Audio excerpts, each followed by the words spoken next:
Cindy,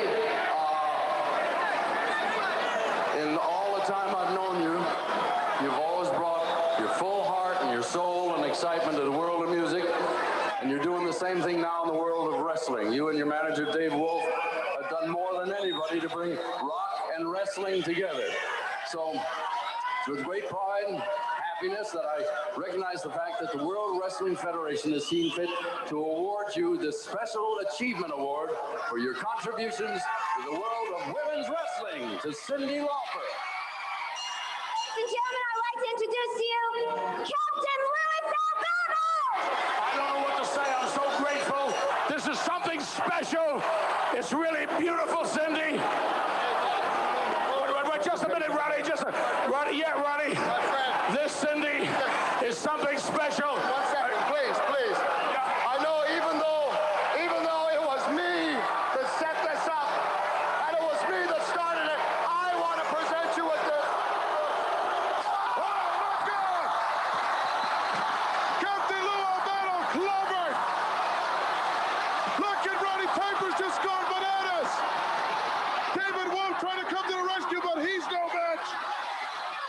Oh, he pile drives him right down into the canvas. Roddy Piper's gone crazy here. Cyndi Lauper went down. David Wolf got power slammed. Look out, the Hulksters hitting the ring. Cyndi Lauper is down. David Wolf is down. Piper just went bananas.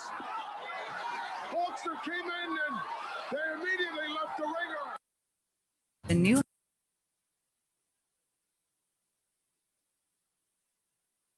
All right, this is Brutus, the Barber Beefcake, and you're listening to the Turnbuckle Throwbacks with Phil, Jay, and that pain in the ass, Choppy. What this network needs, this network gets. I promise you that. Ladies and gentlemen, this is the main event of the evening.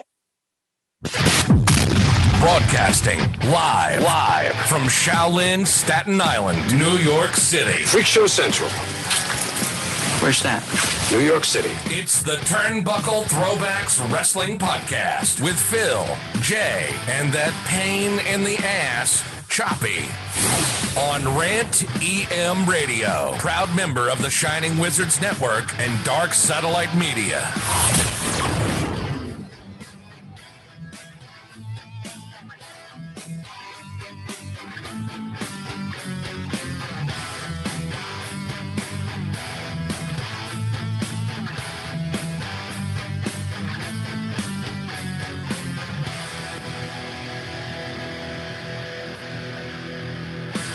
Konnichiwa, another happy horse shit. February 19th, 2021, episode 394, I think it is, of the Turnbuckle Throwbacks Wrestling Podcast. I think I'm still Phil. I'm barely still Jay. All right, we're live on Rant EM Radio, Rant MT Media, part of Shining Wizards Network, part of Dark Satellite Media. And it's Friday night. It's regular time tonight. We'll try to. You working tonight, right? Yeah, I worked. I've been working days, 12 hours. So. Yeah.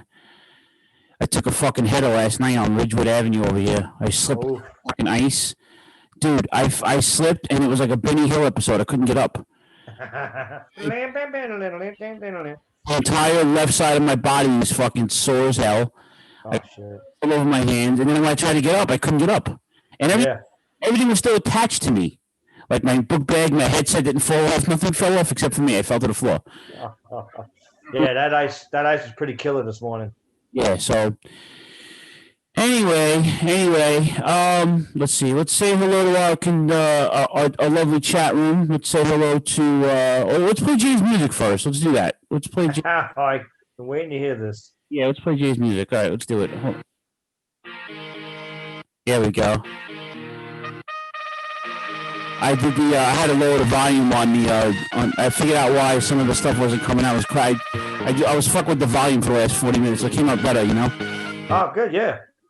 All right, let's say hello. Say hello, Shaylin. Fuck you! Mm-hmm. I think my cousin Richie was in the room. Anybody seen Richie? Anybody see Richie? Anybody see Richie? Bo?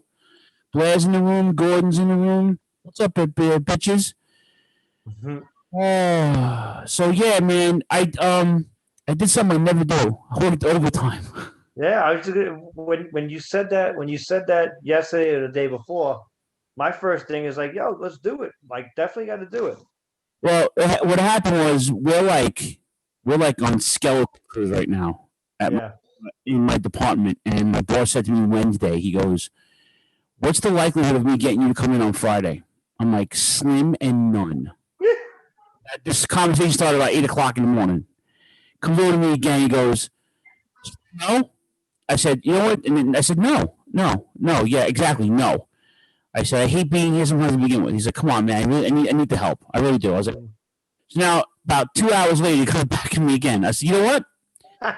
I said, let me send my partner a text message because it depends on his schedule. If he can go at a certain time, then you got me, but I have to be out of here by 5 or 6 o'clock. He goes, "I'll put you on till 5 o'clock if you come at 7 a.m. I'm like, "Wow, really?" Yeah. I said, "Okay." And he fucking accommodated it. So, and I texted you. I'm like, "Yeah." I said, "All right." I said, "We'll do it," you know? So here we are. We're back at it. How you holding up? You good? Yeah, everything's good. Yeah, so I obviously have to start off with the apologies for the absences.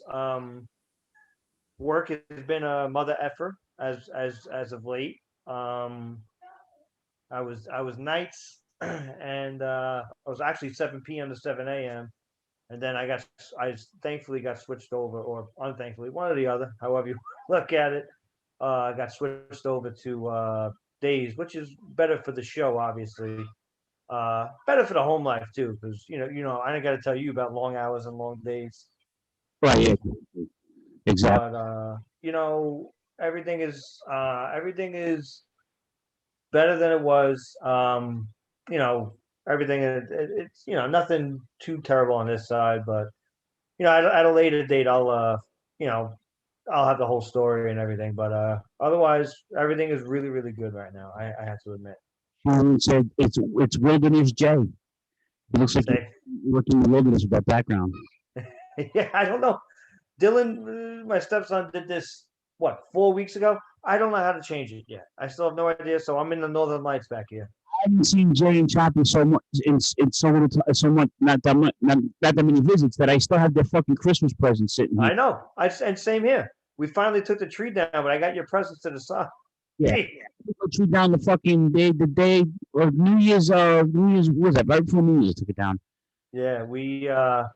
Yeah, and it's funny because in the Northeast, I mean, last few years we haven't had snow of any kind of movement like this, at least, and it's actually it's a little nerve wracking. Even like the Queen, this is life, 12 hours on, 12 hours off, and you got to figure out how to shave, shit, shower in between that, eat something, go to sleep somewhere too, Yeah. So it's life is hard, but it's the sacrifices we make.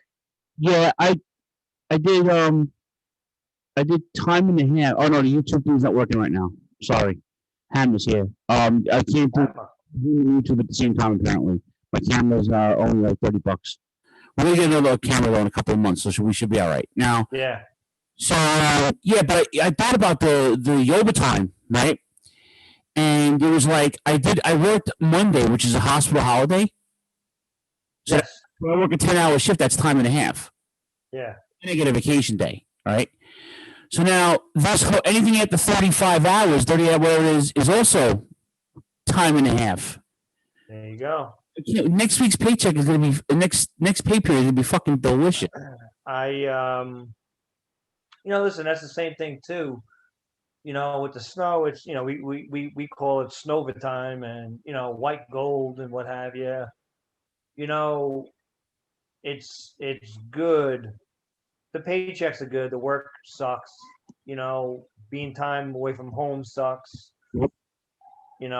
But you do it for a number of reasons. You do it because one, it's my job. I signed up for it. Two, I got to provide for the family and everything. So it's a whole litany of things, And but listen, could be a lot worse, Yeah, and what we do never shuts down. We're 24/7. It's not like Yeah. we're at the desk head so you can go home or whatever. And on top of that, it was like I told my friend, I was like, I said it's not even the job because the job sometimes is easy. It's like but when you work with people that don't have the same work ethic you do, it's like and it becomes chaos. It's like watching monkeys trying to fuck a football. Yeah. There's no camaraderie sometimes. So today I lucked out because they sent me upstairs to the comm. I was all by myself in the office today. I broke out the fucking laptop. I watched that. Yeah. I'm actually doing my EMT refresher online, so I was doing that. I yelled at a fucking debt collector. Those fucking clowns. So then, I was good, man. And then one of the crew brought me lunch. I'm like, this is great. That's even better. So, yeah, and I was telling Steph, she said, go make that money, man. I'm like, yo, I just want to sleep. I just want to go to sleep. So, open the door, bro. I'm going to go to sleep because I earned it this week. Anyway. Thankfully, the queen found my headphones. She's the best. Thank God. Now I can have headphones. Give me 1 second. So yeah, but no, I agree. It's Haven. How are we sounding out there, chat room? We doing all right out there? Oh, that sounded so much better. Yeah. How we doing, chat room? I had to fuck with the line, like I said before. So, yeah, you're the if you turn maybe the gain down a little bit, you're a little like it doesn't sound too bad. I hope I'm the same. That should be good though. Not louder than I do. Yeah, that's good. How's that better? Hello. Do it again. Am I good? Yeah. That sounds pretty good, I think. All right, so what is stuff going on? Where do you want to go first? Oh, I'm so excited to talk about wrestling and with everything, especially with the snow and life. Oh, I am so excited to talk about it, dude. What is going on with Adam Cole? I guess we did kind of see it happen. Did you see Takeover last week? Did you watch it? Oh, I did. I watched some of it. I didn't finish watching it. You need to check that out. Yes, I saw NXT this morning. It's interesting that they're gonna, Choppy called it with Kyle. I think it was you or Choppy, maybe both of you did, about Kyle being a star. It was definitely me too. Yeah. Yeah, and I didn't disagree. I just didn't say anything, and I was like, so now watching it this morning, I'm like, who the fuck has called it? These guys called it, and they're gonna make him a star. And he's gonna break away from the UA, and then and especially, you could see it happening a little bit, but I didn't think it was gonna be. I didn't think it was gonna be that fast. I thought maybe they were gonna do like a slower burn with it, but Cole is a star. This guy's got. He doesn't need the faction. The faction's an extra thing, but he's such a star. My son can test to this. I've been an Adam Cole fan for years and years, and I from PWG to his Ring of Honor stuff was ridiculous. Yes. Was the story time with Adam Cole, his feuds with Kyle O'Reilly, with Jay Briscoe, and then he joined Bullet Club. I was like, yo. You know what I'm saying? Like, that's ridiculous. But he's a star. You're right. Yeah. Mm-hmm. With regards to Takeover, it was so funny. I totally forgot that it was even a Takeover. They should have named it like something to do with Valentine's Day, like like it should have been like NXT Massacre or something. But I seen the first handful of matches. The women's match I seen, the Puerto Rican China and China, yeah, they won the Dusty Cup. Yep. Men's Cup. I really enjoyed the Gargano match. I thought the Gargano match was in the card. Yeah, I thought Kushida. You know, I'm not upset that Kushida lost because I think it's just going to start to tell a better story down the road. Okay. He's definitely going to be a champ, North American champion at some point. And what was the other match I seen? Was it the tag team, the Grizzled Young Vets against the Rascals? Oh, or what was their name now? MSK. Yeah, MSK. And I seen that match, and that was I love that match too, actually. Yeah, so I mean, it was. I didn't watch it live. I came home like an hour and a half in. I went out and I came home and I was like, all right. I made sure all my laundry was done. So I can't tell you. Well, I watched some of the Super Bowl live, but I was gonna say I can't tell you the last thing I've seen live. Although I tell you, my stepson's really getting into. I think he's into women's wrestling for obvious reasons that a 9-year-old would be into. But nonetheless, he's starting to get a little bit invested. So I can't wait for some of this stuff to open up, and we're gonna have to go to the shows and bring Hammer along, and I'll bring Dylan, and it'll be a grand old time. Yeah, I'm just waiting for all the kids to get old enough. I can't wait till Choppy's able to bring Logan and Landon. Yeah. Bring the boys when the world opens up again, because we haven't got to a show in so long, right? Yeah, Hammer's like, yeah, he's playing, but yeah, it's I tell you. I wasn't going to do an episode last week, and I did. Some stuff happened to me last weekend. I really got my balls twisted, so I did it. But I just I want to reiterate that I am absolutely loving what's going on right now between NXT, New Japan, now Noah, and AEW. I even broke out the old Cole Cabana podcast. Before the year's end, he did like 6 of them. He had Scorpio Sky. He had Santana and Ortiz. He had Joey Janela. He had Tony Schiavone. And he had somebody else. But it was like just to get me in that AEW mode, Yeah. Watching wrestling on my bus trips now. I'm just like, and I haven't watched Raw and SmackDown like 2 weeks, whatever, 3 weeks, whatever. Mm-hmm. Watching everything else on replay, and I've been catching up, and I finally caught up today. I was like, man, this is fucking ridiculous. It's so much. Yeah. Going on now, and and like I said, I especially NXT with the stuff this week. Pete Dunne, getting a win over, in the tag match. That's some big stuff right there for Dunne. I think so. I think that's going to be good.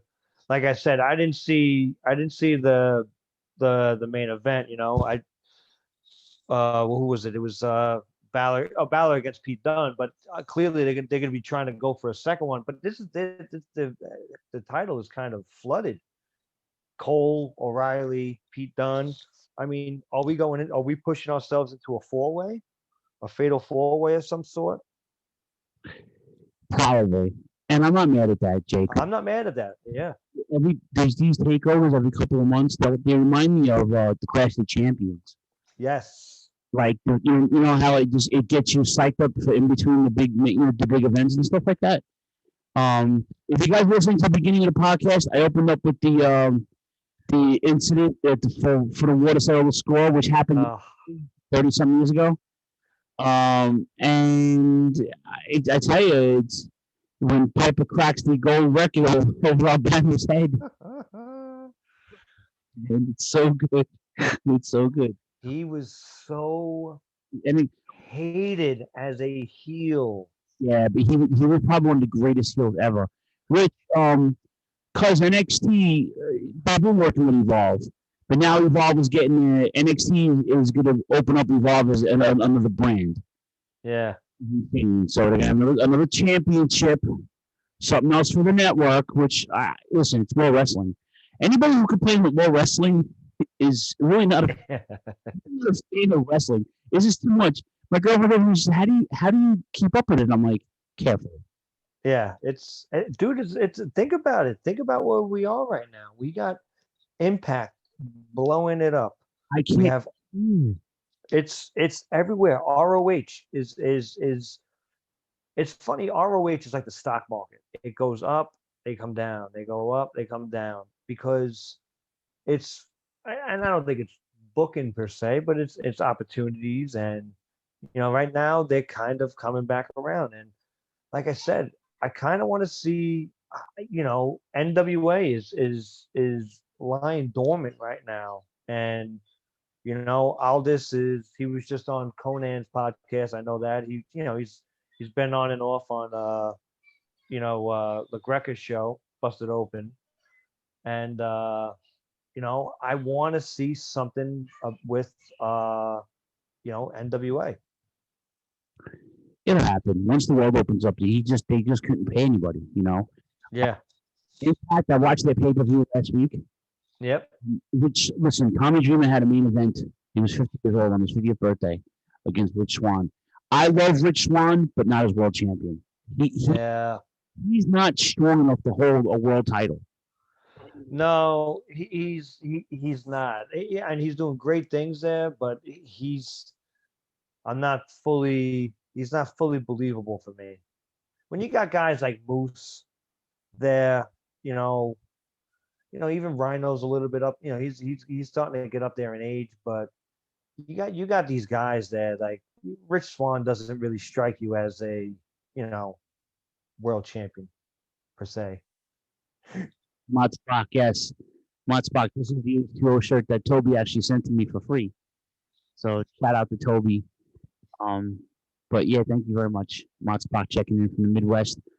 Speaking of the West, I want to give a shout out to our friends in Texas. They're having a fucking hard time right now. Wow. Could you imagine? There's one particular person I know I have to get in touch with Mario. I hope he's all right. But there are a couple of fans in Texas. I hope you guys are holding it down, man. It is miserable. We just ducked all that, man. Thank God we didn't get all that shit that they just got. Yeah. We're better equipped for it. We're just used to it, We just go. It's one more day closer to spring up here, but Texas, they're not used to that shit. No, not at all. Not at all. Yeah, so NXT was good. NXT the takeover was great. Impact was pretty good. I like what's going on with the Good Brothers and all the stuff. Yes. I like. What about your boys Juice and Finley? Finjuice going to Impact. He's tapping Tony Storm. God bless him. Yeah. That ass just doesn't quit. That ass is just. I know. Heine's tremendous. Yep. He is tremendous. Tony Storm has a tremendous Heine. Mm-hmm. Right, Hammer? Amen, he says. That's right. How lucky is Juice Robinson? Good Lord. Yeah, he's smashing that. God bless him. And listen, this whole cross promotion thing, Kenny Omega challenging John Moxley to a fucking death match, thumbtack, exploding ring, barbed wire. I was like, dude, this is setting it up for Omega to win, not by he's gonna cheat, obviously. Yeah. Yeah, they're setting him up for maternity. I mean, he gave him that last V trigger. Yeah. Yeah. Listen, this might be something, AEW needs. Their first match, the lights out unsanctioned match, was good. They had a really good match. There's definitely some chemistry there, and to add the deathmatch thing, I think it's a really cool throwback. Pun intended. John Jay.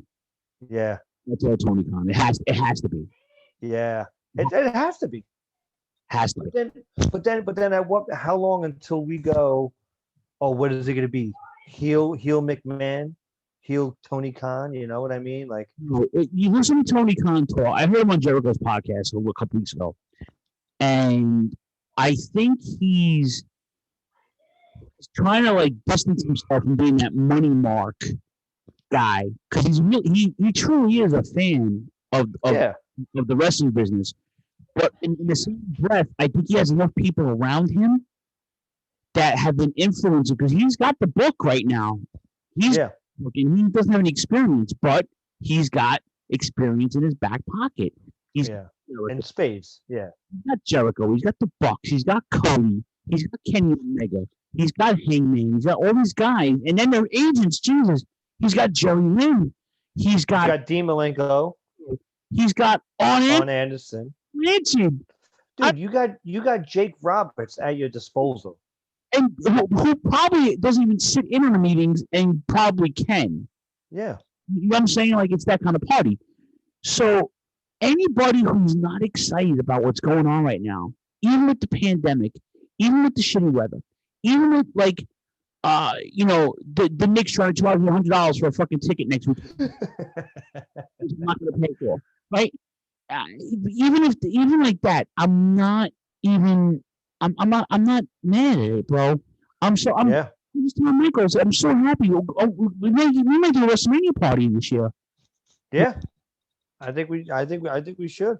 I had a venue, and someone can work on a menu for me. So it's like we're getting snacks, and like I'm excited. Not the birthday, probably just the Sunday. Yeah.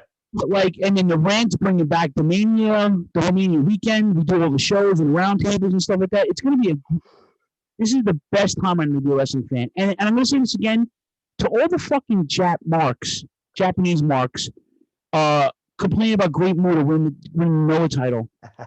Let me tell you something. Even Muta at 30% is better than half their roster. And Noah's got a great roster. So does All Japan. But if Giant Baba was still around, as bad as he was before he passed on, they'd give him props too. That's what the culture does. It's all just the respect. Yeah. But to see him with a belt like that, and he still looks good for 58 years old. Yeah. Yeah, people were tearing him apart. I'm like on 2 or 3 Facebook pages where they do Japanese wrestling chat, and I'm like, just shut up, man. And they destroy New Japan. They don't think New Japan is like the WWE of Japan. I've heard that a handful of times. But like, you know what? It's still different from what you're seeing everywhere else. Mm-hmm. The cross motion, even with the hints of maybe Okada coming into the States again and redeeming himself because they treated when he was here in Impact. Yeah. Tamatanga, the Gorillas, I guarantee you by the end of the spring they're going to show up on TV. They gotta. They live in Florida. They have beef with the old Bullet Club heads. It's going to happen. Yeah. This is a wrestler's wet dream. A wrestler's wet dream. Because now you have these factions, all this stuff. Even WWE is expanding and evolved, and like it's a great time to be a wrestling fan. Shut up and do me a hold on. Sit down. That's what I'm saying. Yeah. Yeah. You fucking humps. Yeah. One more time, CM Punk. That's what I'm saying.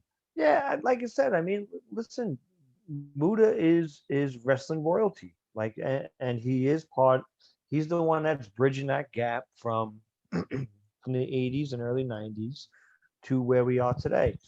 You know, listen, we're not telling him to have a Bruno like run with the belt, but the motherfucker has earned the respect and whatnot to have it. Like you said. And when he gets beat for the belt, you do it with somebody that's a rising star. It's simple math. Not about that life anymore. Muta's not the same Muta he was 10, 15 years ago. Of course not, yeah. And what's that, Hammer? News? Hammer's got news. We have breaking news here at Turnbuckle Throwbacks. Beep, beep, beep, beep, beep, beep, beep. What's that? Oh, Muta might defend the belt at Impact. Now that is breaking news. You know what I want to see? Let me paint the scenario for you now that you say that. Moose. Big Moose coming out, jumping, Tommy Dreamer, jumping, Rich Swann, who wants a title shot, comes out, cuts a promo, lights go out, music comes on. Muta. And the great Muta. Moose, you want to dance, big man? You want to you want to run with the big dogs? He's one of the biggest dogs to ever do it, and one of the best that ever do it. And honestly, that's the way to do. I mean, if you're gonna do it good. Don't defend the belt against some schlep. Yes. You know, they need to rub that. So what's his face though? Who's that kid? Not David Richards, the other Wolf. Oh, Eddie Edwards. Yeah. They might give him the rub because he's like Mr. Impact now. Well, like I said, and that's what they should do, you know? Yeah. It's just, listen, it's that kind of party now. Get on the bandwagon. Join us, you know? Please. I encourage it. There's a lot of stuff going on. Speaking of Impact, what about the stuff with Sammy Guevara and work? Yeah, you think it's all work? Yeah, of course it is. I don't know. Why would you take one of your prized talents and have him no show another promotion because of an angle? That's bullshit. Yeah, it's a work. It's with a capital W. Guevara has a wonderful future with All Elite Wrestling. And the audience is split. There's people who like him, people don't like him. Choppy's not big on him, you know. Yeah. And I said to him, like, there's the guy, you know, Spock said, sorry, Jay, it's a work. I don't know. But all I'm saying is that I'm telling you, so I feel it's a work. They wouldn't put all this energy into Sammy Guevara and then have him do that for no apparent reason. Walked off TV a couple of weeks ago for an angle, like he's not with the bullshit with MJF. So now this is his chance now to break off, to go for the TNT title, to go maybe start a tag team with somebody. You know, like does this. Choppy is dumb. Sammy's a fucking star. Yes, we know Choppy's dumb. I'm sorry, but he's up. 9:30 at night. Stop running. Uh-oh. Jay's yelling at the kids. Uh-oh. Oh, shit. Jay's mad. Jay's there running on his kids. Oh, man, he was angry. Jay jumped up out of his seat. He didn't even tell me he was jumping out of his seat. My man's angry. I've never seen Jay mad before. You know? Yo, all right, bro? Oh. Dude, I was talking, you jumped. What the fuck happened? And I never seen him off like that. I was getting ready to start World War III. I saw that. Look at you. Jesus Christ. I did it for 10 years, I know. Yeah. Yeah, well, it's like they do it on purpose. It's like they literally do it on purpose. Yeah. They know they have to be quiet. Not quiet, but it's 9:30 at night. There's no need to run around here. True that, brother. True that. Somebody lives underneath us, but I apologize for walking off like that, but he is a future star, but I don't know. I smell something amiss only for the fact of that I could just kind of see a scenario where he can go to Impact, and he's so used to doing things in AEW way, where, you know, maybe he's calling his own shots or whatever, and like when he goes to Impact, he might be thinking it's the same thing. So I don't know. I don't think it doesn't scream work to me, like this, like the stuff with Adam Cole and Pat McAfee. Like that was absolutely a work, but I don't know. I think it's plausible. We're gonna do this. I definitely think it's a work. I don't think they would put this much effort into someone and have him no show a promotion during a crossover. You know. Yeah. Yeah. But yeah, we'll have to see what's going to happen to turn events. I mean, listen. Then again, you know, him leaving the inner circle, it is kind of perfect timing. It does kind of scream work. Again, it's a good time to be a fan. It really is. Yes, absolutely. Let's see. I didn't watch Raw, but with the Elimination Chamber, I didn't watch the Go Home show for that. But the Elimination Chamber is on Sunday. I'm excited for the Elimination Chamber. Are you? I'm not. I've seen bits and pieces of Raw. I'm liking the stuff with Drew McIntyre. I really do. But as of late, these last few weeks, SmackDown is just a far superior show. From the wrestling to the storylines to everything. The stuff with Roman Reigns. I'm loving to see what's going to happen with this Elimination Chamber, and then defending the title that night. It's a little bit different, and I think it's gonna be kind of exciting. Hold on, Jay. Hold on. Yep.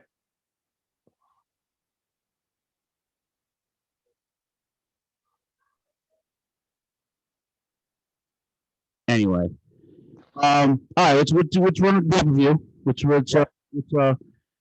Championship: Bobby Lashley versus Matt Riddle and Keith Lee.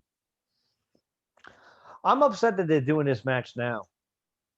I think this is a WrestleMania caliber match, and hopefully, I don't think Lashley's losing the belt here. If he does lose it, it'll be at Mania. But then the question would be, I want to see Matt Riddle. I mean, I think Keith Lee has a big upside, but I'd like to see Matt Riddle get a little Riddle with a little love in the end.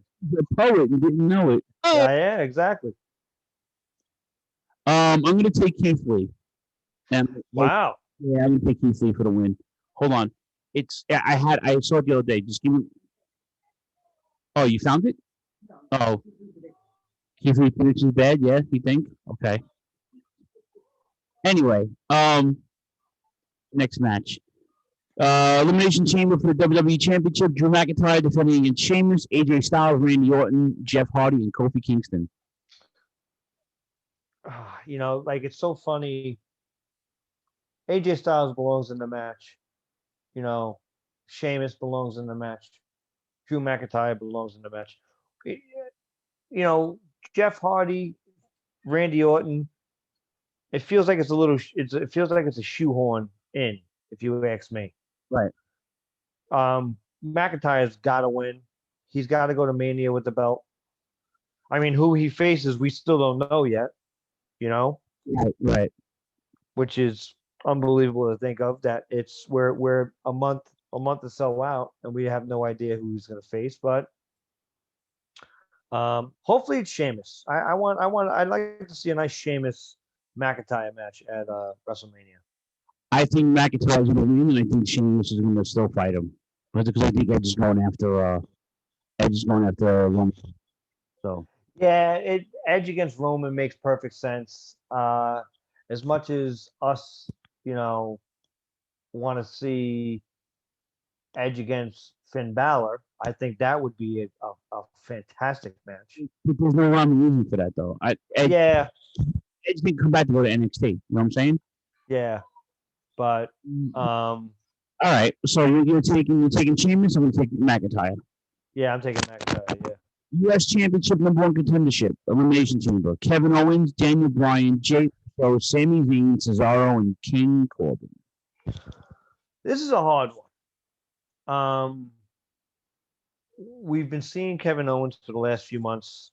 It's a little bit of tiredness, a little bit of fatigue with that. Listen, man, I really would love to see, Cesaro win. I think it's it's a super long shot, but why not give him the win and then face Roman and then lose? That would make sense to me. I'm going to throw a wild card at you. Wait, say it again? Cesaro. Oh, you're saying Cesaro? I'm saying Cesaro. He's been in the tag team for so long. Yeah, no, I agree. Back in the singles mode, and they gave him a little bit of a rub on SmackDown the last couple weeks, apparently, from what I read. Yeah. Whatever. I listen. I think it is a wild card. That's who I'm picking as well, Cesaro, and I think it's a long shot. I think it's something that should, and would be good for him. He cut a great promo on what is it, whatever that after show is, Smack Talks, Talking Smack, whatever it is. Smack Talk. He cut a great promo there, and and he listen. It's finally about time. I think it's Cesaro time. The problem with Cesaro is if he wins, he's got to fight Roman Reigns. Well, that's what I'm saying. And listen, it makes perfect sense for him to win the Elimination Chamber and then just lose. And listen, he doesn't have to be a long match, but give a few short calls, and then you can have Cesaro lose and still look good against Roman Reigns. That's what a lot of people forget, that you can lose and still look good. And this would be a perfect time for that to happen with Cesaro, I think. I agree, my friend. Any other notes you want to talk about? AEW this week was interesting. Yeah, we covered. No, well, did we cover? We covered everything with Sting, though. That's what I was talking about. We'll jump right back into that. Yeah. And everybody's talking about it online that Sting took a bump, and it's like the biggest thing that's happened. It's like, come on, guys, like. And people are comparing Sting to Great Muta. Great, Sting's 61 years old. And I'm like, but Sting ain't moving like Muta's still moving, man. I'm just. Muta never retired. Muta's still fighting. He's still running promotions. He's still. Yep. We saw him 2 years ago in Battle Royal. Yeah. Moved into the buckle bomb to paralyzed, correct. And Muta's in the fights thing in on Turnbuckle Throwbacks in the next month or two. Cannot wait for that too, by the way. Yeah. But like I said, I mean, like I'm a big fan of the stuff with, Orange Cassidy, against Kip Sabian, Miro. It's weird seeing Miro in this role where he's very good, but that's why, like, you can't have a guy like go there fresh off the run of WWE. You know what I mean? Like Luke Harper did a really good job of leaving WWE and showing up in AEW. Like Miro's still got a little bit of that stink on him. Does that make sense? Like he's for some reason he's being painted into this corner where he can't excel. Miro's an entertaining guy, and like he's doing his best with this character, the best man. But at some point he's got to break out. And I agree. I'm glad you said that, because I was going to jump on that. I was going to say, I want to see what they do with him when he breaks off. Yeah. When he breaks off, they make him, they make him that beast, do they throw him at Cody or Brian Cage or Moxley and speaking of Moxley, next week he's going to get his face caved in. Okay. One of my favorite top 10 wrestlers of all time, Kenta, is going to put him to sleep. I actually ordered my shirt. My shirt's becoming any day now. Okay. I only ordered my go to sleep shirt. I think Kenta deserves the U.S. title. He'll be the first foreigner to win it. I think, not because I don't like Moxley, it tells a good story. It tells a really good story. And Moxley is definitely not going to Japan anytime soon. Well, because you got to get the belt off. You have to get this belt off. Go back when after he has the kid and the COVID thing dies down a little bit. Like there's nothing stopping him. He has that clout. He's got. Yeah. He can go anywhere he wants. He wrestles with Josh Barnett. He's actually playing Davey Boy Smith Jr. in the next Bloodsport match. Oh, really? Yeah. Oh, that's a great. I didn't even hear that. That's awesome. So, Moxley punched his own ticket. Shaylin, do I think? What's up, Tomas? How are you? Do I think the Miz will cash in during the pay-per-view and remove himself in the chamber match? That's a great. I didn't even think of that. It's not a bad idea, Shaylin. I must say. That's a really good idea. That's a really good idea. Yeah. He might jump. He might cash in on McIntyre, and then then McIntyre goes after him in Mania. Huh? About that? Maybe that's how that happened. Yeah, but how do you like those tits, huh? that could work. Uh-huh. But anyway, well, I know Moxley, your boy Moxley, is going to be on AEW next week, wrestling Ziggler's brother. Yeah, brother Ziggs. Yeah. It's fine. I just want to see you guys face caved in on New Japan. I think it's going to happen. I think he, like you said, he has to lose that belt. Go to sleep. I mean, Punk did it really good. I like Punk's go to sleep. It's not Kenta. No, Kenta's is brutal. He's a technician, bro. He's a beast. Yeah, straight up a beast. Yeah, I enjoyed AEW this week. I don't care about. I mean, I love Sting to death, but he's not in this. Yeah, you listen.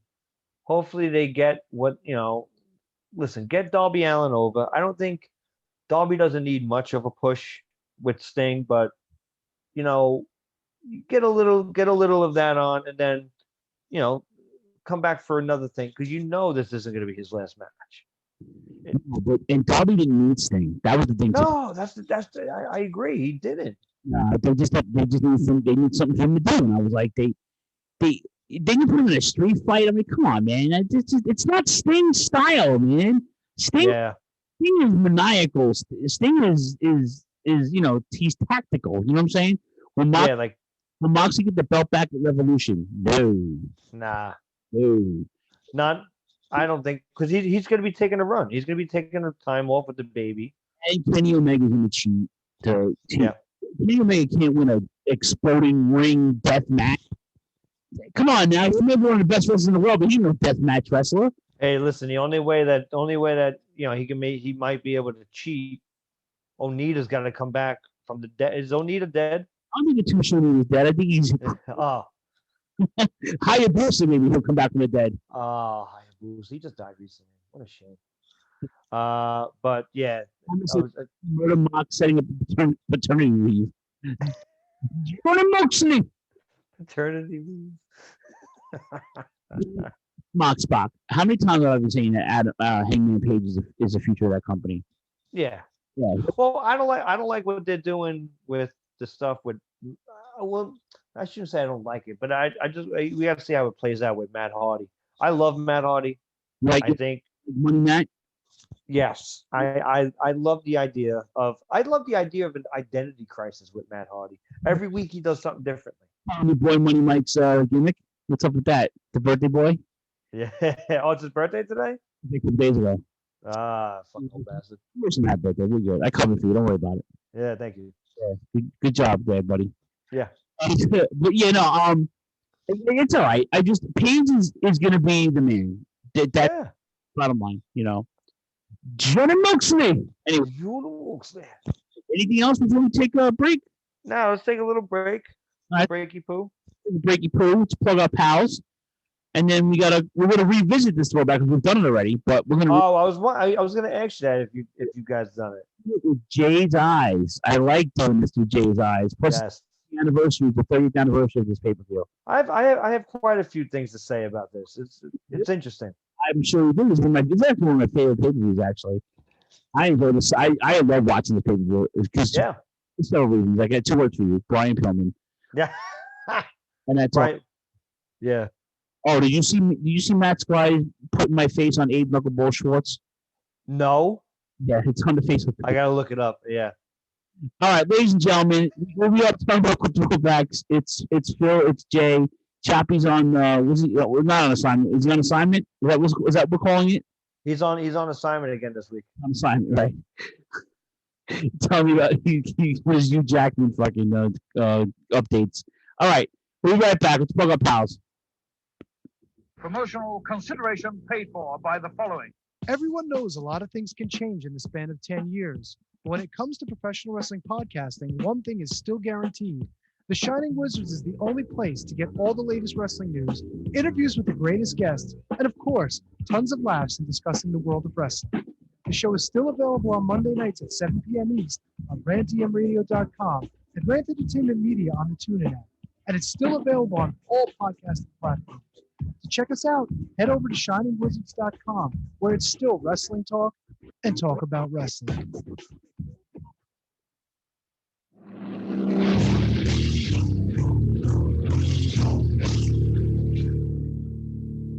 Horns up, beautiful motherfuckers.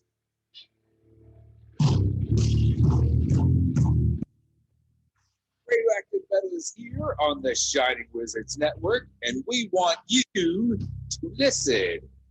Every week, we cover the world of heavy metal and speak to your favorite bands. We discuss new releases, concerts, controversies, and everything else that's related to heavy metal. And occasionally, we even talk about pro wrestling. Catch us live every Thursday night on purerockradio.net.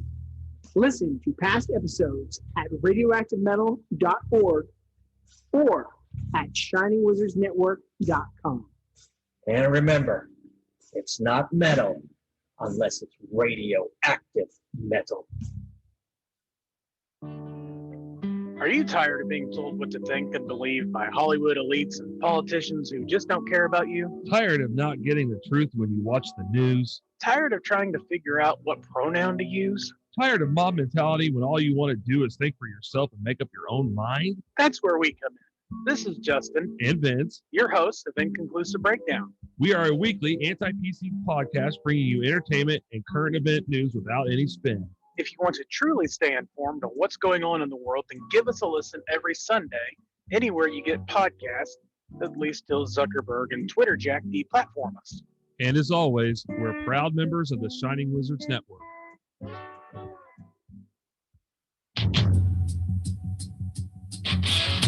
Tired of the PC police telling you what you can and cannot say? Want a show that travels back to the 80s and 90s where the badass hosts have beaten down cancel culture on 3 separate occasions and carried on to gloat about it? Since 2013, the Midnight Jury is that show. Travel back to the malls and arcades, pop in your VHS, and join us where the 80s and 90s return from the dead. Conan, tell them where to find us. WLWstudios.com, home of the Midnight Jury podcast hosted by Midnight Mike and Calvin Brody. Also available on all major podcast platforms via the Shining Wizards Network, and join in the conversation on Twitter at Midnight Jury.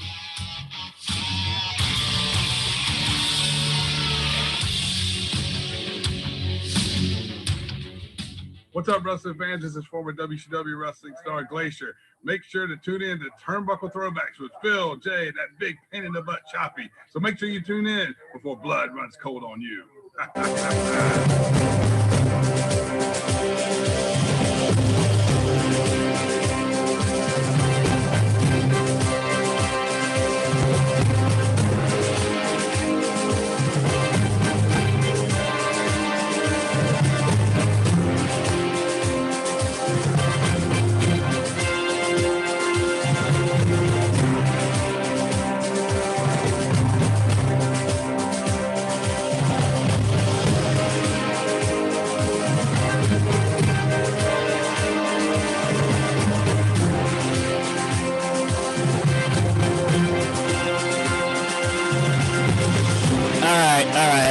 All right.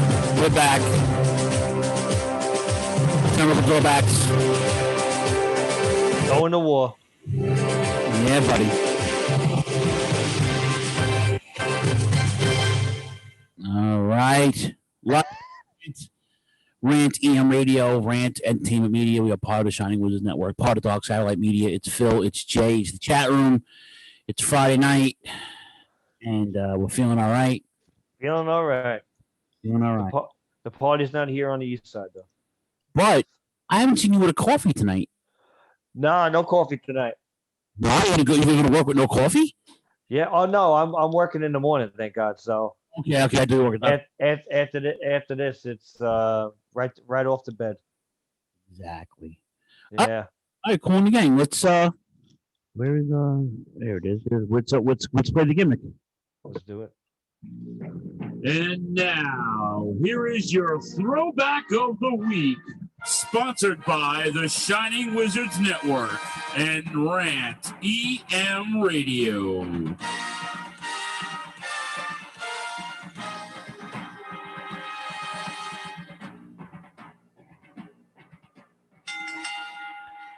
All right. February 24th, 1991. Oh. From Scottsdale, Arizona. It's Wrestle War 91.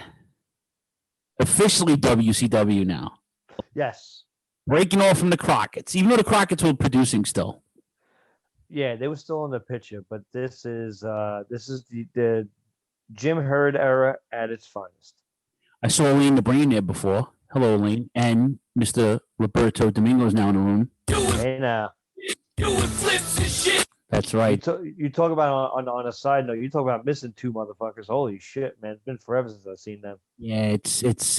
I don't even want to get into how I missed the whole my All Out Takeover crew. It's not doesn't sit well with me. And I tried to do some normal. So like I said, my two favorite basketball teams are playing each other next week, right? And New York State's now opening up the world a little bit, right? So you would think, like, hey, throw the fans a fucking bone. Like, so I'm like, great. It's on a Thursday night. I got to work. I'm literally not even a half hour from you. You know, I work. Yeah. I'm a hop, skip, and a spit, right? So I'm all excited now. I go to look up tickets. It's the minimum you got to buy is 2. No, the minimum. Right. So now you not only are you $100 in the hole already, you got a seat in the Bulldogs on the 8th Avenue side. They can eat a bag of fried dicks for that, man. That's insane. You know what, man? I have the fucking package. I'll just watch it at home because you know what? I just want some normalcy back in my life. I'll wait for baseball. Baseball, spring training, they're selling parking passes for like $200. I'm like, are you serious? To watch a spring training game? Serious, guys? Come on. Yeah. I'd almost rather spring and go to Mania.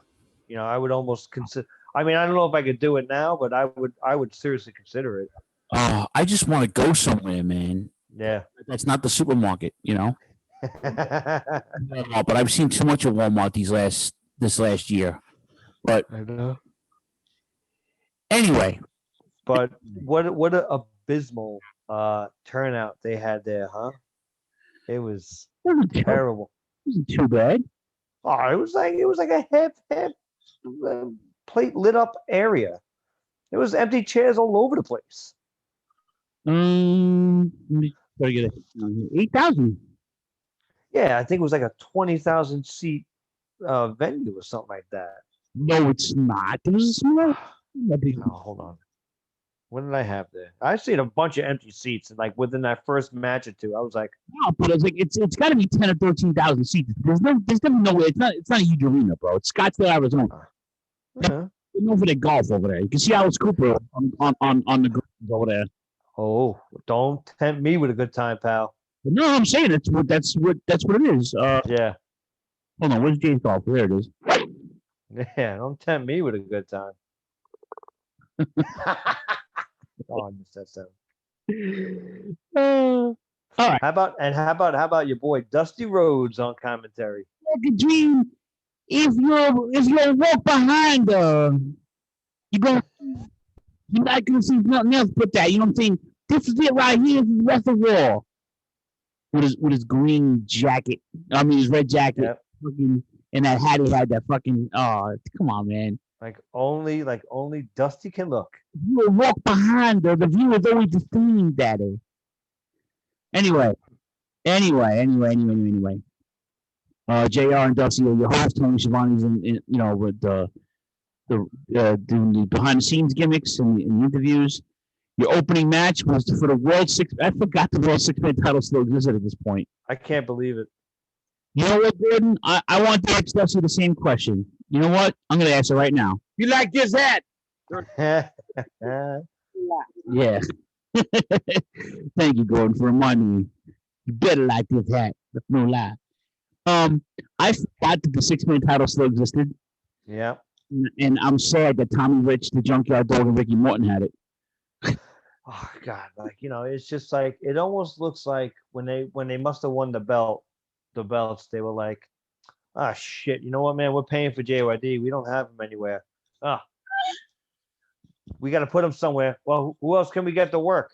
Tommy Rich, Ricky Morton. Get over there. Like that's it. That's all who's in the match. No, somebody say something about 6-man titles. Somebody say something about having some titles. Somebody say something about junkyard dog out of shape, snorting coke. Yeah. I got a gimmick table right here with a bunch of cocaine on it. Yeah. Hey. Him and Ricky Morton. Can you imagine the tail that they pulled in the '80s? Good Lord. Ricky Morton and a Dusty was out of me tonight. So, and I've been up since 4 a.m. Yeah. Against the big cat, Mr. Hughes, the state patrol. State Patrol. Oh. Sergeant Buddy Parker, by the way. Yeah. Who wrestled Goldberg? What, 3 weeks ago on his show? Trained him. Yeah. Yeah. He was the head trainer at the power plant.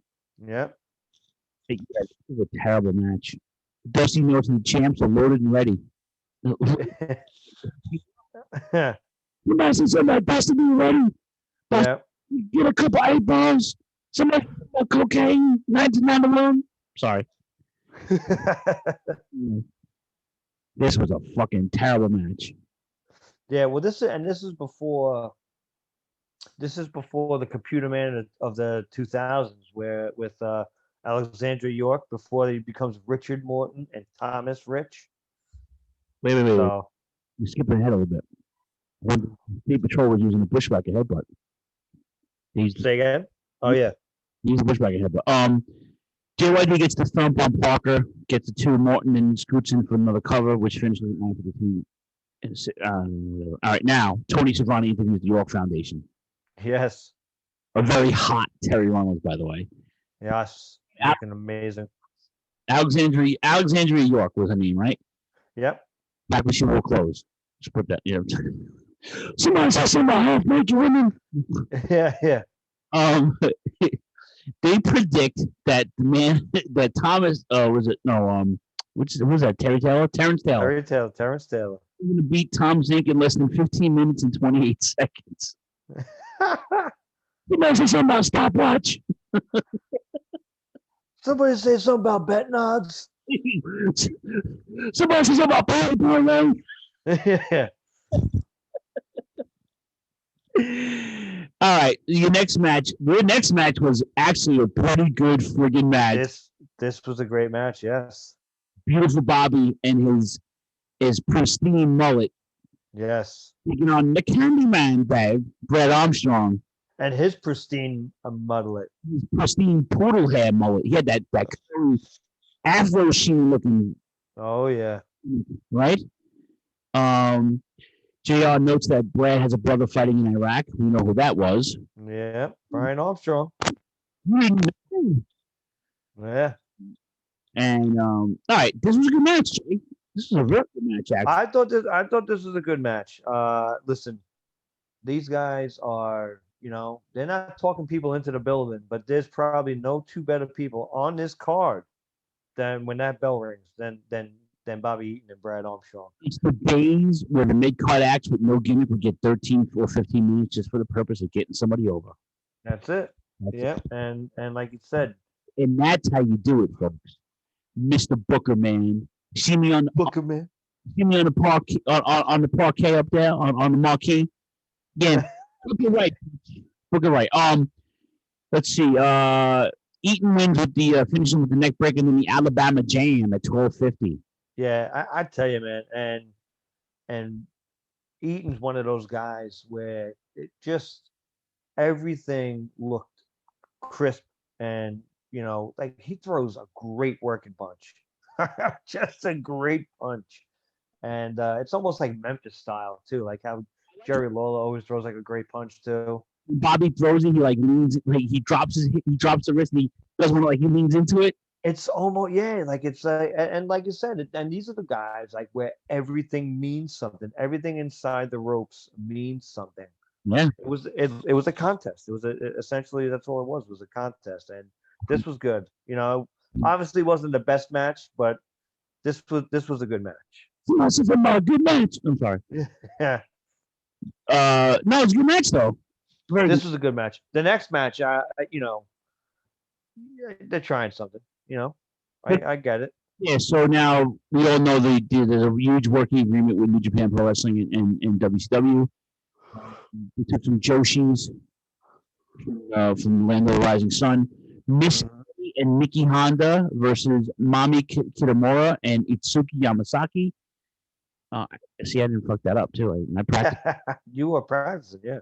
Practiced it actually. This was almost 7 minutes, and this reminding me of the Jumping Bomb Angels versus the Glamour Girls at Survivor Series. Yes. Kind of action. I liked. You see, what's funny about these matches too, like the moves didn't have names yet, right? So like they said, "Oh, look at that maneuver! Look at that move right there!" Like they didn't like when the Japanese flavor comes over and they start doing all these like when Rudy did the springboard the first time, nobody called it that. Yeah. Like a back elbow. He does a cartwheel across the ring and a springboard into an elbow into your face, right? But this is pretty entertaining. And Joshi is I mean, it's been popular for years in Japan. There's Ice Ribbon, there's Stardom, there's a bunch Shimmer. There's a bunch of promotions. But these girls killed it, man. This was Kitamura manages to get a tag. She's double teamed with a suplex. Yamasaki comes back in with a missile drop kick to the both girls and the sunset flip. Miss A gets the 2. Miss A comes back with the lariato for 2. Lariato! Oh! And then Yamasaki finishes it with a reverse roll up. Yeah, but some of those shots were brutal though. Yes. Oh, the kicks in the corner was just brutal. Yeah, those uterus kicks, man. If that people are conceiving, you might want to reconsider it and go see a doctor first. Yeah, I agree. That's the belly, man. So, all right. So your next match again is one of those mid card, put the guys over, and this, yeah. But this was something, man. I felt like this whole match was rushed. Like you can kind of see the inexperience a little bit on Dustin Rhodes. I still think he's I love the natural Dustin Rhodes. Like early 90s babyface was good. He was like what Eric Watts was supposed to be. Does that make sense? Like a little bit where the Booker's son, but he wasn't jabbed down too much down her throats for a little bit. I like the match. You do. I liked it. It was a little rushed. Like I said, everything. It just seems like they were just kind of. They go, all right. We only got 5-6 minutes. Including fucking entrances. So let's just try to do as much as we can. Like I don't know, and it just felt weird. But Buddy Landel is an interesting character in the laws of wrestling. Every time I think of Buddy Landel, Jay, I think of this. Beautiful young women around the world. I'm just plain hot for days. I'm Ric Flair. I'm the world's heavyweight wrestling champion. This is a man's sport. The marquee outside the major arenas around the world says National Wrestling Alliance. Right alongside that, it says professional wrestling. It says Ole and Arn Anderson, International Tag Team Champions, the best. It says the Koloffs. Even though I don't like Nikita, they're what wrestling's all about. They're men. Tully Blanchard, destined to be one of the greatest U.S. champions of all time. Magnum TA, do not like him. I tolerate him when I'm not beating up on him. But at the bottom, he's a hell of a man because he's part of the National Wrestling Alliance. The Rock and Roll Express, the World Tag Team Champions, they're right on the course, brother. The Midnight Express, we're talking about high-powered, big-time wrestling. And then, let's sum it all up one more time. Dusty Rhodes, the world television champion. The man who on 2 different occasions has been the world champion. Our egos ride side by side. He doesn't like me getting ahead, and that hurts me right here for him to get ahead. But Dusty Rhodes, until they put us together right here on this superstation, you're just going to have to assume. Did I skip it? Because my belt is gold and yours is silver. Oh. Yeah, I was gonna say. I think I remember you saying this before. Yeah. Philadelphia, bro. As a matter of. Hold on a second. Can roll up this shirt. Hold on. Dusty Rhodes. No, it's not it, man. Hold on a second. Hold on a second. It's this. This is what revolution looks like. Shut up. Don't talk to me. Shut up. Hold on a second. I got to play it because my buddy Landell. He says, "Buddy Landell, it's hard for me to sit back here and listen." Nature boy. I'm telling you, I need to play it now. Now it's gonna piss me off after this fucking ad skip. Nature boy, Buddy Land. Listen, they used it. You know, he was, whether he was allowed to use it or not allowed to use it, whatever it may be. But yeah, hold on a second. Get ready. Woo! We are Yeah, this is it. and we're doing it better than anybody else alive. Now, Buddy Landell, it's so hard for me to sit back here in this studio looking at a guy out here hollering my name. Yep. When last year I spent more money on in bars from one side of this world to the other than you made. You're talking to the Rolex wearing, diamond ring wearing, kiss stealing, wheeling dealing, limousine riding, jet flying, son of a gun, and I'm having a hard time holding these alligators down. Poor Buddy Landell. Oh, and like you said, and that's like the thing, and it's like, you know, it's like wrestling, you know, in the laws or whatever, and everybody knows, like, you don't steal somebody's gimmick, but like he was a he was like a, what do we say, market pantry fucking version of value. Yeah, great value Ric Flair, like with the blonde hair, the even the robe looked terrible. Like, what do you like? Oh, I just have the name of the episode. Yeah, yeah. But that's the first thing I can think of is market pantry from Target.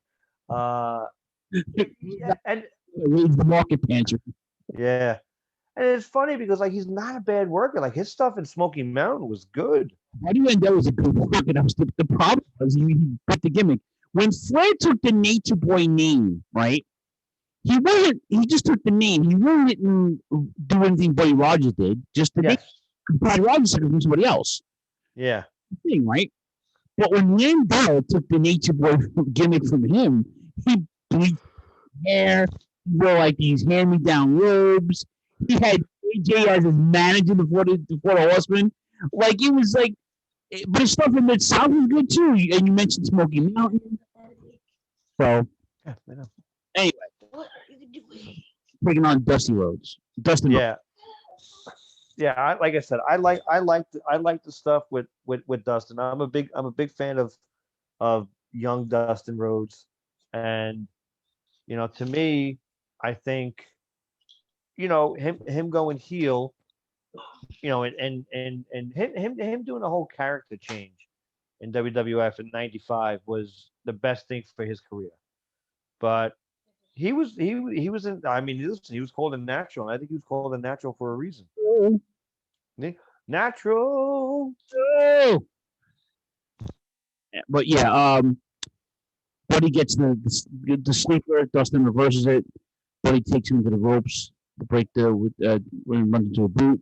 Dustin with a clothesline, dumps him, and they hit back into the ring right away for a press slam into a bulldog. A little bit of a weak finish, but again, another mid card to put the guy over. Yeah, it did its job. All right. Next match, another match to put the team over. The Royal Family, Jacko Victory and Rip Morgan. Flag there. We're not there anymore. They're the Bushwhackers now. Yeah. against Tracy Smothers and the other Armstrong. He was like 17 of them, like Devon Eric. This is Scott Armstrong, right? Young Pistols. Oh, the Scott Armstrong. No, Scott Armstrong's the referee. This is Steve Armstrong. Okay. The Wild Eyes Southern Boys, Young Pistols. That's right. I tell you, Tracy Smothers, excellent work. Unbelievable work. Bobby Eaton-ish.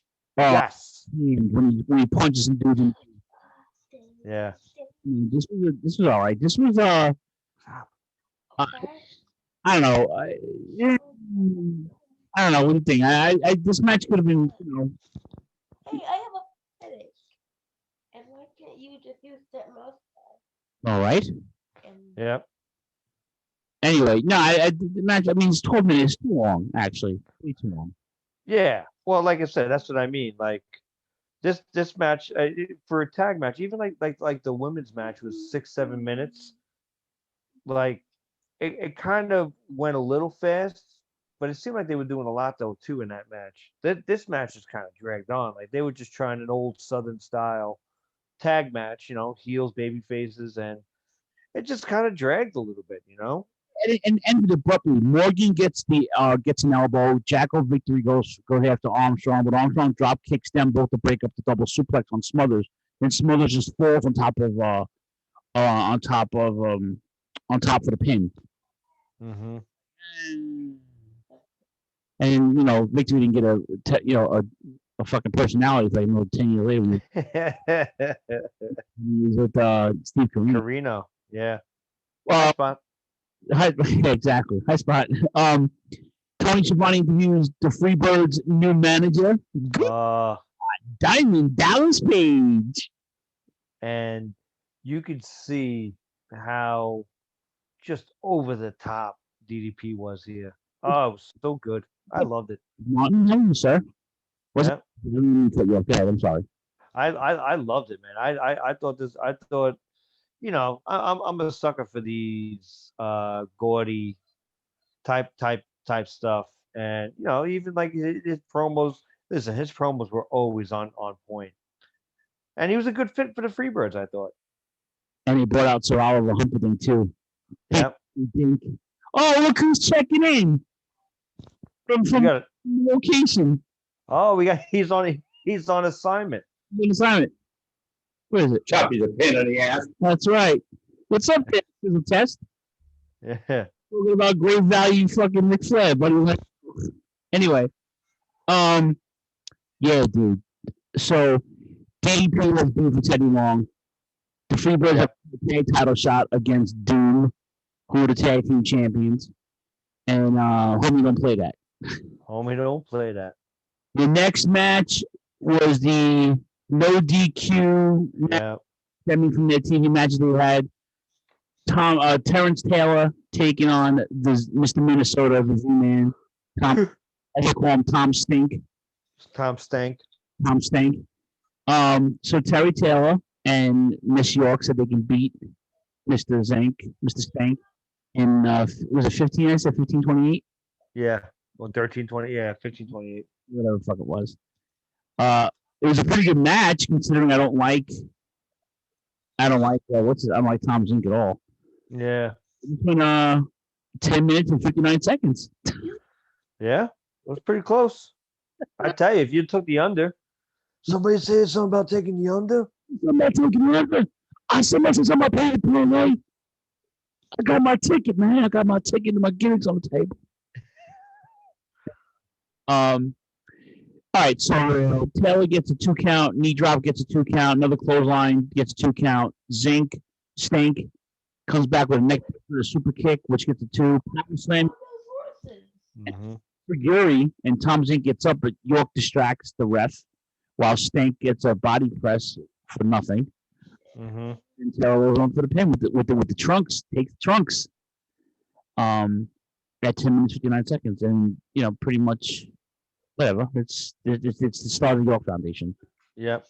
Paulie dangerously interviews Elegante terribly. Absolutely. Making racial comments. He would not get away with now.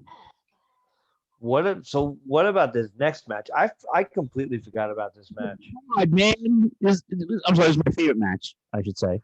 Yeah, more so than War Games. Yeah.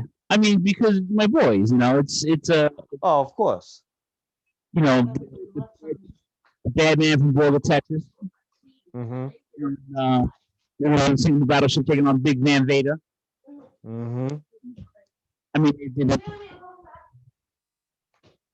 they became in Japan. But like I said, and that's like the whole idea of the match was because Vader wasn't too big of a star in the U.S. as of right here. He was in the AWA, but he made more of a bigger splash in Japan at this point. And Stan Hansen is just I love the chaw eating little thing, just everything hanging out. You see, we got a run in, by the way. You see that? Smacking Missy Hyatt. Yeah, yeah. So, like I said, I like this match. Clearly, their matches in Japan, they get more time. The crowd really wasn't into this for whatever reason. I don't care. Yeah. And we all listen. The allure of Stan Hansen is A, he's a badass, right? But B, he's legally blind. Yes. Okay, he's legally blind, and he doesn't call spots in the ring. I know. Ever, right? So to fight Vader like this in the States it's pretty impressive. Yeah, absolutely. 6-minute match, double DQ. They just beat the snot out of each other. Yeah. It was phenomenal. Hello, Melanie. How are you, baby? All right, Jay. Your next match for the United States Championship. This is the final appearance of the classic '80s U.S. title, by the way. Is it really? Oh, I did not know that. And WCW put their stank on it. Oh. For the belt marks, that's where Choppy would shine right there. Yeah, or Tony shining with Tony would key up on this one. Let's see who defending the United States title against the big dangerous Dan Spivey. Mm-hmm. Yeah, so not bad for Lex Luger. No, for a Luger match, this isn't bad. Clearly, we all know who's carrying the match. Big Spivey. Went almost 13 minutes, bro.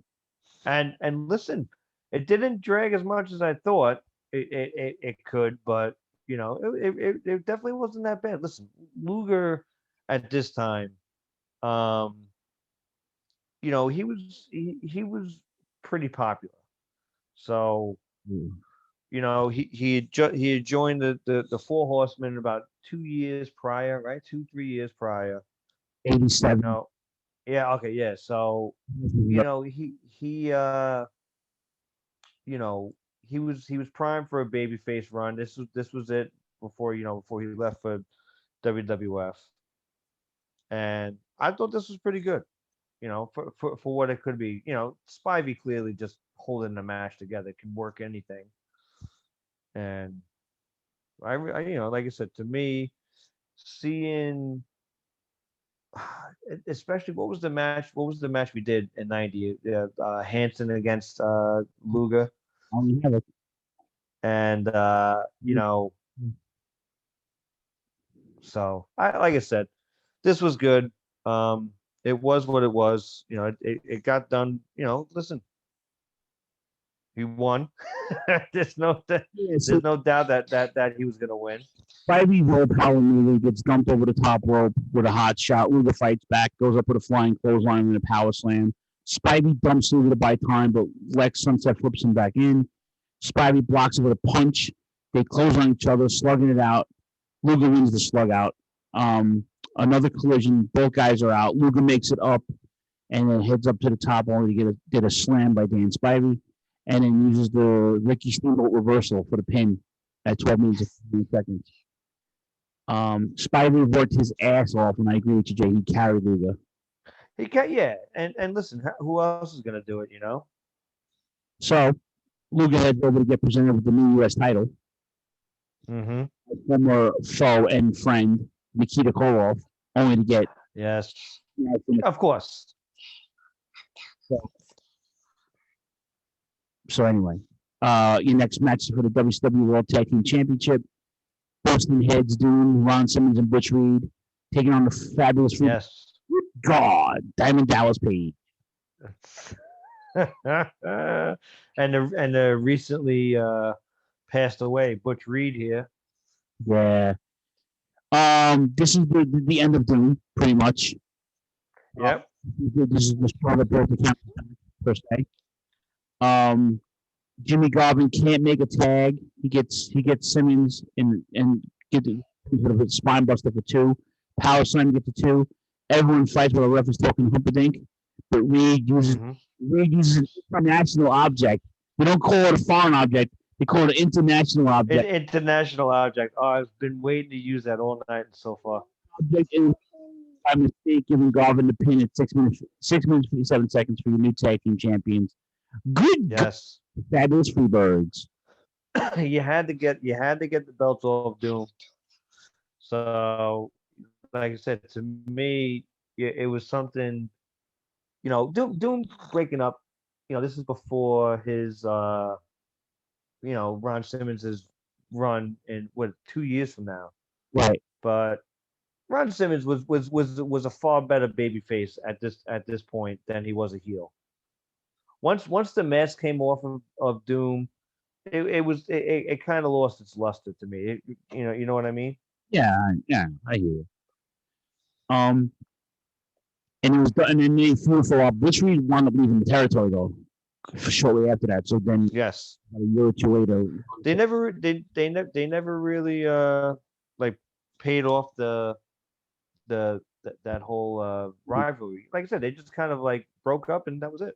And then of course the new regime takes over WCW, and Bill Watts is the booker, and he wanted to, like you said, booking Ron Simmons to be the first champion, which is technically no, because Brother Brazil did win the title a bunch of years ago, but in a segregated town, they didn't let him.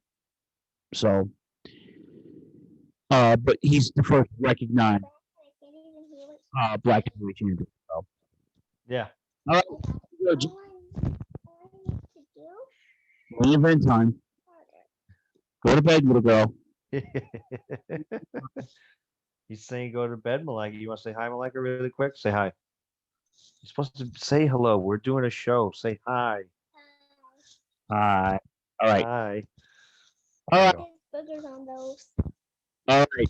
Roll game. The roll games, if you will. The roll games. Sid Vicious, Barry Windham, and the bits covering for an injured on Anderson. Yes. Fantastic replacement, by the way. That was a good move. What, like you said, how else? I mean, it's that age-old adage. Like, if somebody is going to show up, you're going to have to, bring somebody in better. And that was a great call. Against Sting, Flying Brian Pillman, and the Steiner brothers. Yes. Before we get into it, I just want to premise that Pillman's shoulders all taped up due to a Horseman attack on Saturday night, WCW Saturday night. Mm-hmm. Kayfabe. Yeah. Well, it wouldn't be kayfabe for too long if when we get to that spot. No. All right, you got some stuff to say, man? Get into this, man.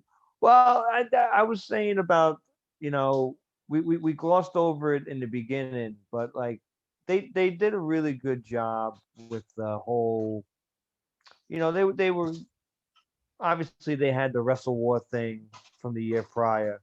And, at this time, Desert Storm is happening. So I don't think it's in poor taste, but I know there was a few areas that were plugging the show that don't like the commercials. Like it was a War Games, so they had the tanks and Sid and all of them dressed up in fatigues and army paint, and I don't think it was in bad taste, but I think you could have done something differently.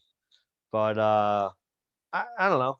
Like 30 years later, I think it's such a great marketing thing. I don't think it's in bad taste. I think it's something good as even to see the videos. You know, they were doing this stuff, and for this match, it was kind of a cold match for award games. Yeah. If you ask me. You know, I mean, like I said, they had the Pillman against the Horsemen. You know, that makes sense, but you know, at this point, you know, Zabisco is, you know, he's there, the Dangerous Alliance. You know what I mean? Like, I understand. I see you getting that. yeah. So, like, go ahead. Oh, yeah, no, finish, man. You said you had some stuff you wanted to get into, so I want to, before we get into the main event, I want to cover all your. Yeah, well, that's what I mean. Like, I was talking about like the Desert Storm stuff. Like, you know, it's just timing and what have you. But like, do you think it was in poor taste that what they were doing, like the whole war theme and? I mean, at the time, no. Right now, yes. I mean, the way the world is now, half the shit on this pay-per-view wouldn't fly. Okay. Stan Hansen slapping Missy Hyatt on the ass. Like, none of this shit would go down right now. It was all this culture is just fucking destroying our lives, man. Not everything that's funny and absurd and not nice, but still funny, tongue in cheek, is not funny anymore. People don't like it. So it's like, you know, 30 years ago, absolutely hysterical. Right about now, my grandfather would be like, all right, Phil, go get the menu. We're going to order chicken. I want to watch the pay-per-view. Okay, Grandpa. All right. You know. Again, that was right now. That's terrible right now. But 30 years ago, it was accepted. So it's still fun. Yeah, like I said, I could see it. I could see it. Like, I guess I can kind of see how it could rub people the wrong way. But you got to remember how things were done. Like this stuff was booked well in advance. Wrestle War, like they have to submit it and have and graphic design happen and these spots and the advertisements. Like, you know, I guess it's probably not as simple as it is pulling stuff back, but to me, like I said, this is one of my favorite War Games matches.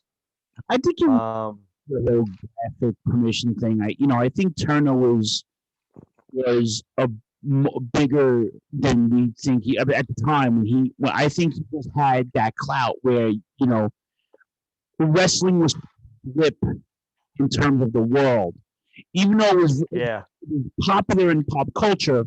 It was still a blip to the point where you can do shit on pay-per-view. Pay-per-view, by the way, people pay this. Yes, well, that's the thing about it. So I think I'm giving them way too much in terms of credit because getting permission. I think it's just Turner took all those movies and made them colored, man. Yeah. Turner did a lot of crazy shit back in the day, you know, but he was a revolutionary because he saw what cable did. He saw what cable can do, and he started to work. And he was a pretty good sports owner. And he tried to manage the Braves. That was terrible, but he loved wrestling. Yeah. The wrestling business. Yeah, wrestling and Andy Griffith show. But I love this. This is one of my favorite War Games matches. I you know, especially watching it back. I watched it recently, within like the last 2-3 years, because I seeked it out. I was like, I gotta watch this, you know. But this is one of my favorite ones. So I'm gonna fast forward the entire match and go to the last 5 minutes of the match, or unless you want, if there's something else you want to get into. No, but isn't it the same? Isn't it kind of almost the same? I should say the original War Games was good with Dusty and the Road Warriors, you know, against the Horsemen. But like it's kind of the same with every War Games match. It's all about the first two, and then you can just fast forward until the end. It's like watching a basketball game, you know. Listen, I'm gonna disagree with you. I think the cage matches had a lot of personnel, a lot of the same guys, but they brought different things to the table. Oh yeah. So, you know, you want to fast forward. I won't fast forward. Why? Because they didn't have enough cameras to pan around to the. We all know the importance of taking the bump in a cage match, right? And we all know the risks that are taken when guys, when they blade themselves or they do spots that aren't normally and shit like that. It's but it's not safe because you're in a confined space. Technology wasn't that great either at this point. Still, Yes, but to say the least. 87 to 91, it gets a lot better, right? So yeah, the first War Games you want to compare? Yeah, they break JJ's shoulder. They didn't mean to do it. It was fun to watch because the when the Road Warriors do a finishing move on anybody, someone's going to the hospital. Looks wise anyway. That night he really did go to the hospital. Yeah. Separated his shoulder. It was nobody's fault. It's JJ. Took a bump. So let's go to the last 5 minutes of this match, shall we? Yes. The hero of the match, even though he got pummeled, was Brian Pillman. Yeah, he was the absolute star in this match. He was the Ricky Morton of the match. He fought. He tried his hardest for his team. Yeah, and he did a lot of. He tried to do a lot of innovative stuff inside the cage. Correct. Correct. And what he also did was take a tremendous beating. Okay? So the Horsemen go after him again, but he keeps fighting Ric Flair in the corner with these chops. Yeah. Flair is a bloody mess, right? Pillman at one point tosses him, gives him a nice slap in the tits, but levels him. Flair turns him around, and it's almost like in slow motion. He stops, makes sure Brian Pillman's chest is in line with his hand, and gives him a wallop. Pillman no-sells it, goes right back to it, and I'm like, I'm popping. I'm like, this is fantastic. Yeah. Pillman everybody likes the loose cannon and the gun and all other shit. I respect you, Booker, man, right? Yeah. Like, this is the Brian Pillman I liked. Yes. Babyface Brian Pillman. And I liked him in the Hollywood Blondes too, though. Oh yes. So DDT on Barry Windham. Sid lays him out. And then the spot that makes it famous, Sid face plants Pillman. Yes. And then power bombs him, catching his feet on the roof on the way down, dropping him on his neck, really clean. Right? And you're like, oh God, you're like, ooh, right? But that doesn't end. Yeah. Again. So now I can remember 16, me and my boys watching this on videotape, and my man Brian was like, again. And we kept playing it back. Again. Like, it was brutal. It's been one of the most brutal spots I've ever seen. Yeah. Cage match, only because it was a almost 7 foot, 200-pound dude against not even a 6 foot, 230 pound, not even 205 pounds. Pillman was a fucking cruiserweight at that point, right? Yeah, he probably was every bit of 210. With that, it maybe soaking wet with his Bengal shorts, right? Yeah. Again, Jay, he's dead. Yeah. He's dead, Jim. He's dead. They're permanently injuring him, apparently. Yes. Right? And who comes out? Ellie can say, that's his friend. And Jim Ross, that's his friend. That's his friend in the goddamn. And I was like, you know who his friend is, Jay. You don't speak Spanish. I don't even speak Spanish. Yeah. No.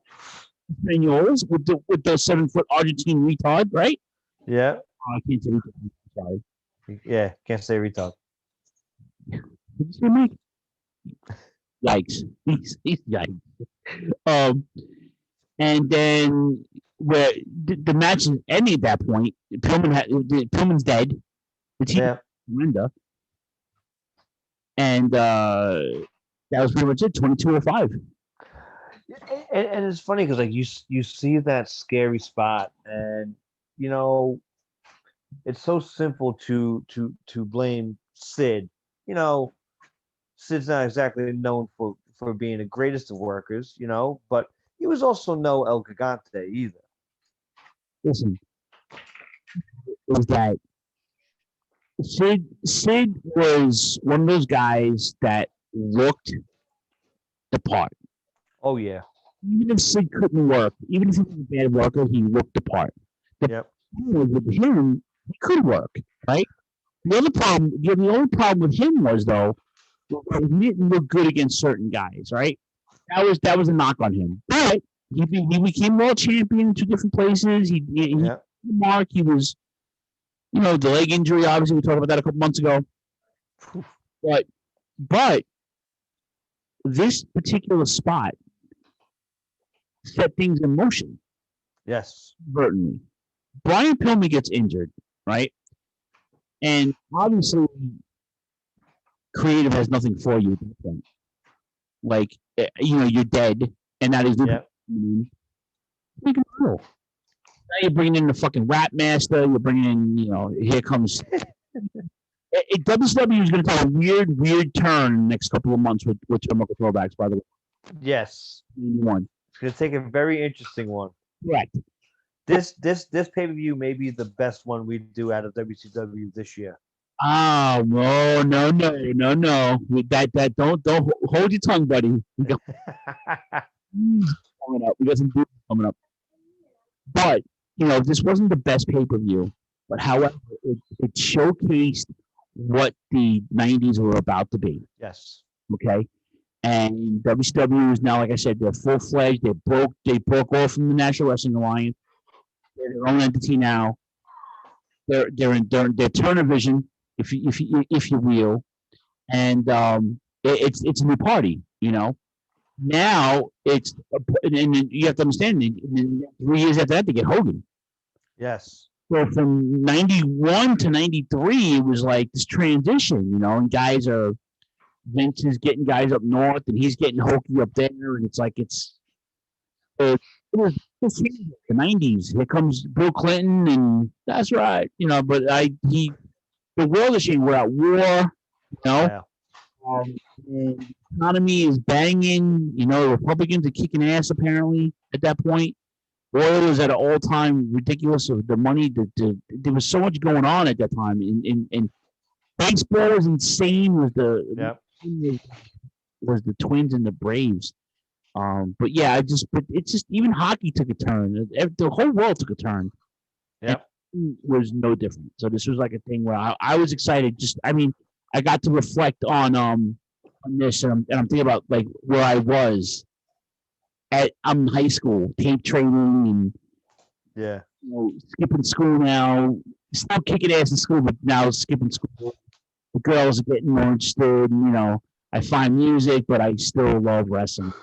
I'm back at it every month. It's ridiculous. Well, and it's funny because even the WWF at this point, like you were going into WrestleMania 7, Slaughter's a heel. He's a Iraqi, and Hulk Hogan is the super patriot. The Ultimate Warrior experiment's over.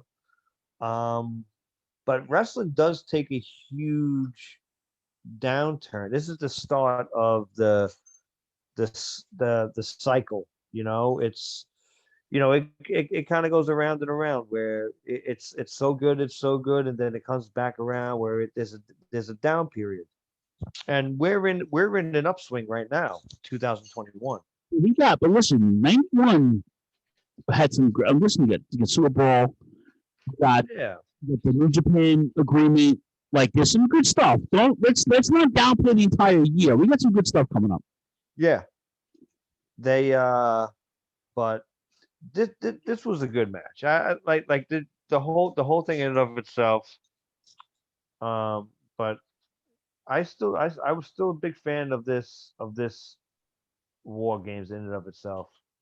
Yeah, I like Sting Squadron. Like, come on, that's just a great name for your team as it is. With all the horsemen in fatigues. Yeah. I loved it, man. I loved everything about it, And I like that Brian Pillman took a beating because it changes. Well, like I said, to me though, like, and that's what I wanted to ask you too was, like, they just taught. They clearly this is during a time where they don't run through stuff. They just go. Pillman probably goes. Vicious goes. All right, yeah, man, just give me a power bomb inside there. Just protect me. He's like, yeah, I got you. He did, and Pillman's taking a power bomb the same way he's always taken it, and his legs just get caught up on the roof of the cage. Right. It's kind of I would venture to say it's not Sid's fault. I think that stuff just kind of happens, No, it wasn't like he intentionally meant to hurt him. Yeah, of course. Like you said, his feet caught the cage. On top of that, though, again, it just sets the tone for Brian Pillman.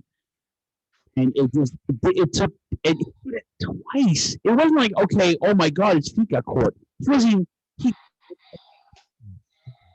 Yeah. So it was all right. I like I said, to me, it's one of my favorite ones. I liked it. I enjoyed it. So, anything else we head out? No, that's it, brother. I'm gonna put this little one to bed. I hear that. And then I'm going to bed myself. All right. Well, we're back. I'm glad everybody. I'm glad. I am undeniably glad to be back. You guys all know the social media handles: ProWrestlingTees.com/Turnbuckle Throwbacks, Patreon.com/Turnbuckle Throwbacks, Facebook, Twitter, we're everywhere. We're on every podcast. And just give us a shout. And thanks for listening. Good to be back, and we'll see you guys. Great to be back. Say good night, Gracie. Good night, Gracie.